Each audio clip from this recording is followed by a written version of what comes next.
Okay, to summarize independent life for the Americans that were born before the September 11, 2001 attacks, including the ones that said that there's no way Iraq and or which nation was behind the terrorist attacks, even if their relatives died in the buildings and the Pentagon.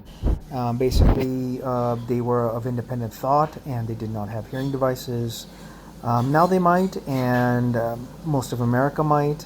Um, I feel highly bad for you because you have to protect people that force themselves on you in your life and force you to pronounce them not guilty in the court of public opinion, national public opinion.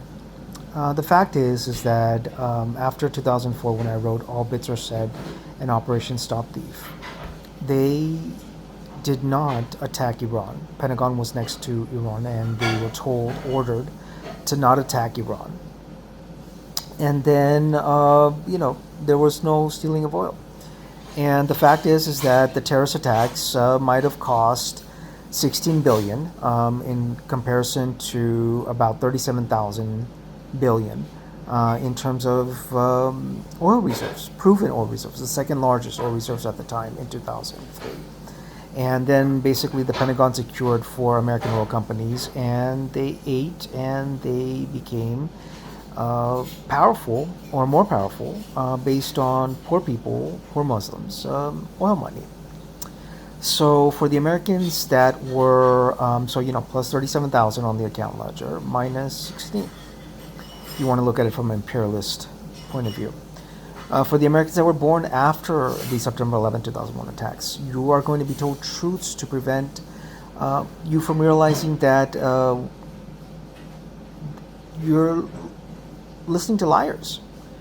I mean, you're lied to because they want to control you. They are your owner. And they told you were deaf, or they told you national security. Do you remember applying to their agency or organization, their department? No, right? And then you're going to be told lies to prevent you from knowing the truth. The fact is that some of your upbringing is based on other people's money, and the fact is that the owners in your years basically drank beer with blood in it. So the Iraqis were killed in the million, or half million, or whatever it is. And Iran was about to be attacked in 2004, and I wrote "All Bits Are Said" in Operation Stop Thief. Now, for Russians to counter rapist imperialists can't wipe their own political ass without forcing people to protect them.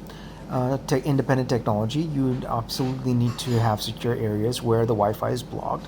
In fact, get rid of it. You don't even need it in Russia, so that the systems are not embedded, encoded, and all that.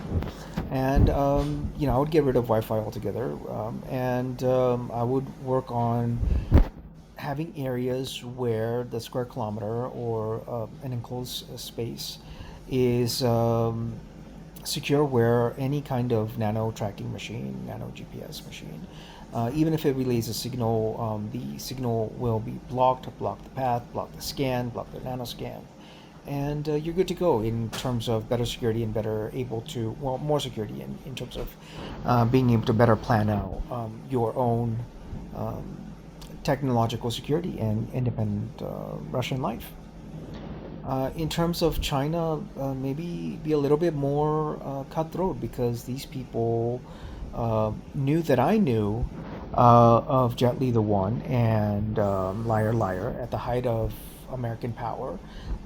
They indirectly said that there was a jet-setting double agent working for the CIA, and pyramid of agents, double agents in China working for the CIA below that jet-setting agent.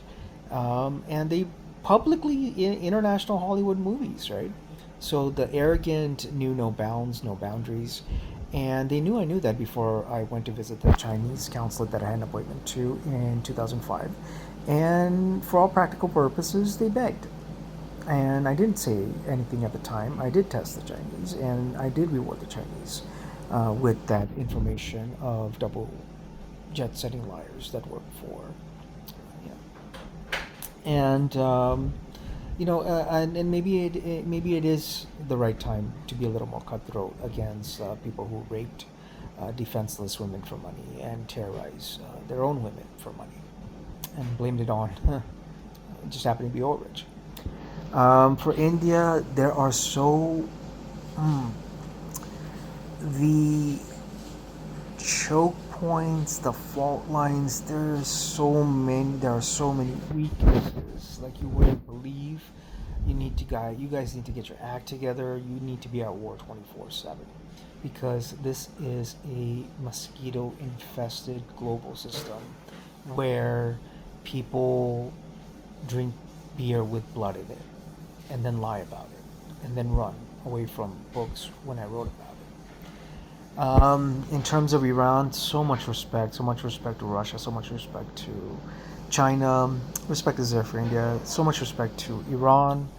Um, I also hope for a unified Korea, but uh, so much respect around because you fight every single day. You fight imperialists, potential terrorists who want to take your oil and finance their global empire based on your people's blood. And you fight every day. You fight every single day. And I respect that. I respect the Islamic Republic of Iran. And you know what they say? Cut off the hands of thieves. And you know what they say? That if you want to find the thief who stole your second or third goat, find the thief who stole your first and second, right? So you got to address the root cause of the problem, and maybe even the world needs to address root causes of the problem. And to the children and grandchildren of white never had a tan, think white is right, grew up thinking that, and turned out to be beggars in New Delhi, India. And in the movie 2012, where John Cusack says, please, to the Chinese security guard at gate 63, I would say, I sincerely hope and wish that you do not become like your parents when you have the power after they die, because your parents might very well be responsible for the rape of innocent women and for the terrorizing of innocent women, burning them in plane crashes, even some with badges. And so in 2001. And so I sincerely hope you do not become like your parents. I hope they die peacefully, and I hope that the empire ends with their death.